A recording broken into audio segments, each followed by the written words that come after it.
The discovery that the pen cannot be used in its existing location is a disappointment because it means a significant delay. This area here is 40 meters by... In Ranong, the decision is made to go ahead with the construction of land-based observation tanks for temporary holding of the first dolphins. The biggest question was where? Ceylon Island is very strategically located here. It's just off the coast by a couple of miles outside of Ranong, Thailand. It's very close to the Andaman Club, who we're associated with. It's just in a very good location for the development of tourism into Myanmar, and we felt this would be a good first step for us. It had all the infrastructure that we needed as far as living accommodation. It had the 5 bungalows, it had a well. We had to bring in power and to do a lot of cleanup and that sort of thing. For the development of this area and the local tourism and so forth that's coming in, I don't think we could have picked a better spot. Do we need any kind of a lifting winch? The tanks are designed in Ranong, where a local contractor is found to do the work. We knew we would eventually need the medical tanks anyway, so we decided to go ahead and build those first. The materials are transported to Ceylon Island by barge, and work on the tanks begins. Project manager Martin Amata recalls the preparations. As you can see, we don't have a jetty here, so we had to land the barge right on the beach. It's very windy during rainy season. It took 2 hours just to position the barge in place, and then they dropped the ramp, and the ramp turned out to be quite short, and so the incline was very steep, and the dump truck that we brought over couldn't get down the ramp, so the excavator came down first and literally built a road all the way from the middle of the ramp past where I'm standing, and then of course the tide came up and washed the road away, and we had to wait another 12 hours and rebuild the road before we could continue to unload the barge. And we had to do that over the course of 3 days, working with the tides, and it rained a couple of times, and that didn't help. It was kind of touch and go, but we got it done. In tanks this large, the pressure from the water is enormous. To withstand it, the walls are made 25 centimeters thick and reinforced with 8 tons of steel rod.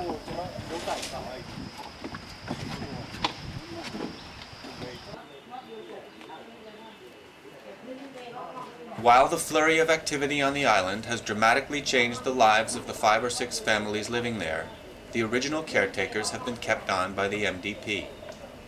While the tanks are being built, they have a child, their second, delivered by a midwife.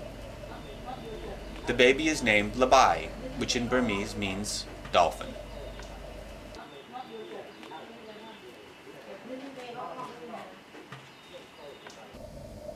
A 20-minute boat ride away at the Andaman Club, the project's testing laboratory has been completed and equipped.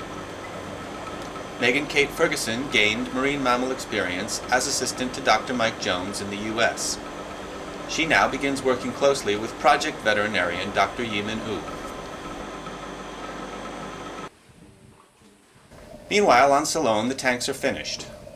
The concrete has cured, and 3 coats of epoxy paint have been applied to the interior of the walls and floors to ensure that no water seeps into the porous cement.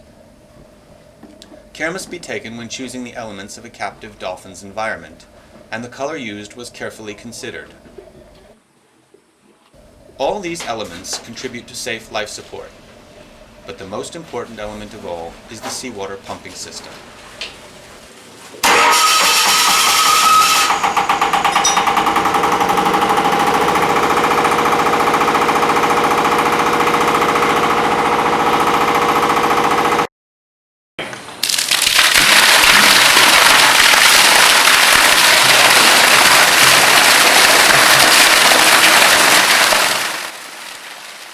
Using diesel-driven pumps, the seawater is pulled from the bottom into the concrete structure which houses the pumps, from which they push it along the shoreline, past the bungalows, and up to the tanks, a distance of over 500 meters.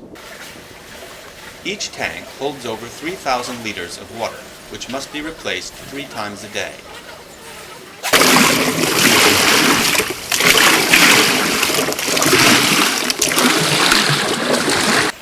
The pumps are run constantly to ensure this flow rate.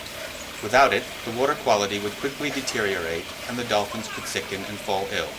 The wastewater flows out the back of the tanks and back out to the sea.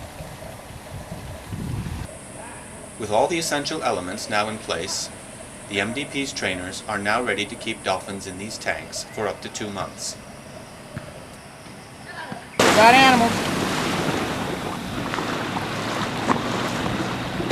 It has been almost 1 year since the discovery that the pen could not be used. But at the start of 2002, daily dolphin surveys have begun in the archipelago's waters north and west of Ceylon Island. The team is sighting dolphins regularly. Groups of Souses, or Indo-humpback dolphins, and Aduncus are most often seen. One remarkable observation is how often they are seen together, and how behavior usually characteristic of one species is sometimes shared by both. The Zodiacs are also employed on the surveys. All dolphin care staff go along. A maximum number of eyes are needed to search the waters, as sightings are purely a matter of careful observation and good luck. The more trained eyes on the lookout, the better the chances. At the same time, Mark and Jamie begin testing the collection nets. 200 meters long, the nets are modeled after those used by the U.S. Department of Fisheries in their marine mammal research.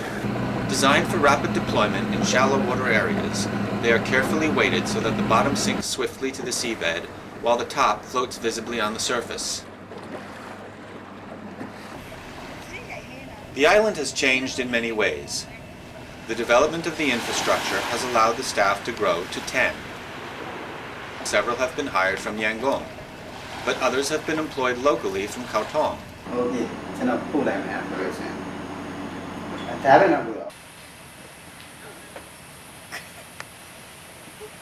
Originally planned to support just 5 bungalows, the island's human life support capacity had to be addressed.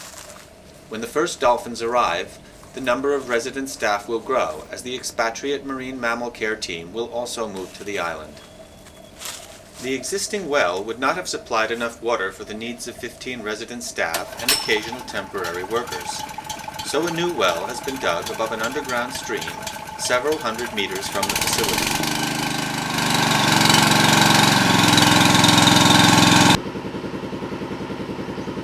The electrical system has been improved, and with the installation of 2 25-kilowatt diesel-driven generators, the needs of the residents and the dolphins will be easily met.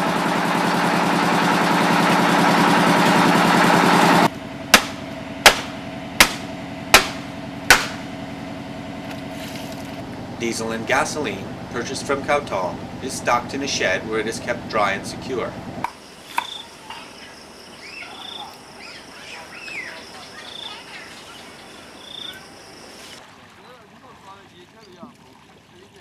Marketing and the purchase of materials is done several times a week in Khao Thom.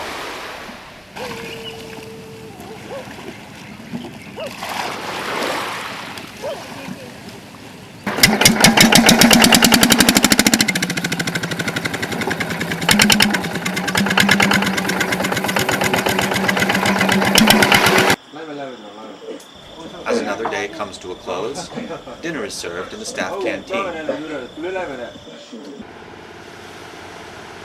In February, the project receives an important visit.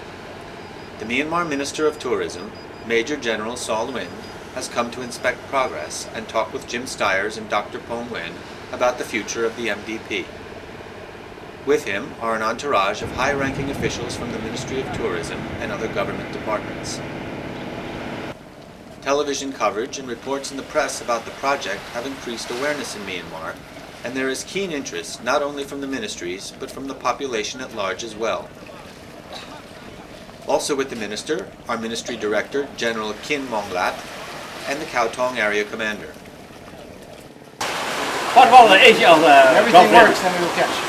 You want to We want to catch maybe 3 to 10 years old. Oh, 3 to 10. 3 to 10.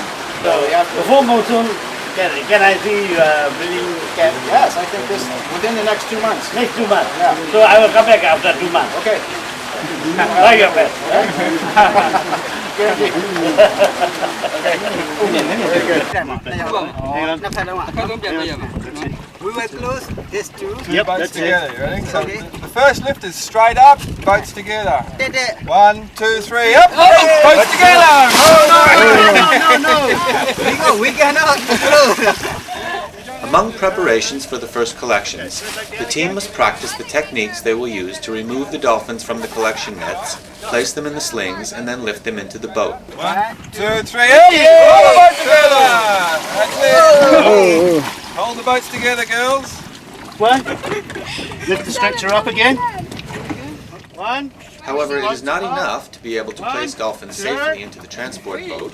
The team must also have a technique for returning dolphins to the sea, Mui, drop your side. Drop. because if a dolphin does not adjust well to captivity, it will be released. Release the door. And release. Perfect. The mattresses and slings are loaded. Dolphin trainer Jamie Copeman talks about transport. This is actually a transport boat. It's one of 3 boats that we use. The 2 Zodiacs carry all our nets while we're on site.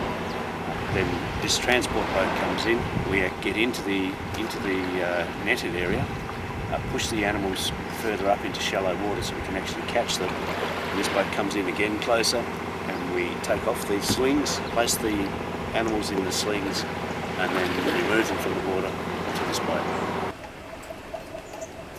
On land, the maintenance team prepares for round-the-clock operation of the life support system.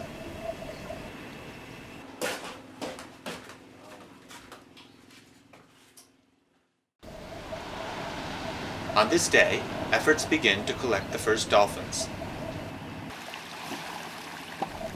Gear is checked and loaded. There is plenty of fish in the freezer. And the radios and depth finders have been checked and are working properly. The MDP's most recently acquired vessel will be used to tow the speedboats to the collection site, along with a supply of extra fuel. At over 20 feet long and capable of achieving 17 knots, it is excellently suited. This day's destination is an area about 30 miles west of Ceylon where dolphins have been sighted many times. Towing the speedboats saves a significant amount of fuel. Once in the waters around St. Luke's Island, the large boat anchors and waits. Mark and Jamie drive the net boats, while Jim and the girls remain on the speedboat. A pod of bottlenose dolphins is soon spotted. Stay on our stern.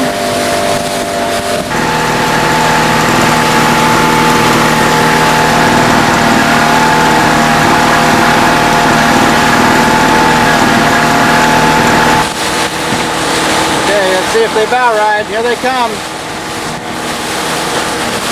Here they come. They're right here. And for the first time, They're gonna come bow riding.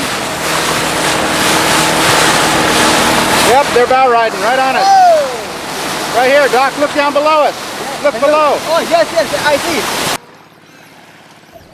no dolphins were collected on the first day. However, several days later, using the same boats and techniques, a group of some 35 animals were herded into the shallow waters near St. Luke's Island. At about 5 o'clock p.m., 3 Tursiopsidoncus dolphins, a female and 2 males, were removed from the net and placed aboard the transport boat. All the other dolphins were released.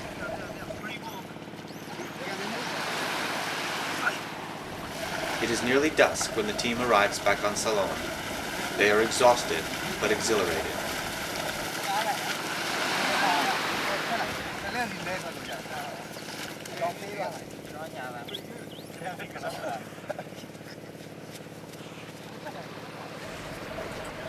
The dolphins have been out of the water for approximately 2 hours, far longer than ever before in their lives. However, the transport went well. Their vital signs remain stable, and there is every reason to hope that they suffered no trauma.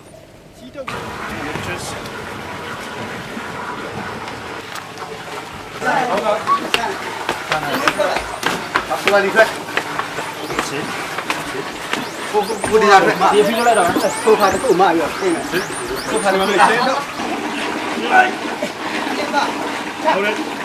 Hold it. Ôi, nó thấy hai con.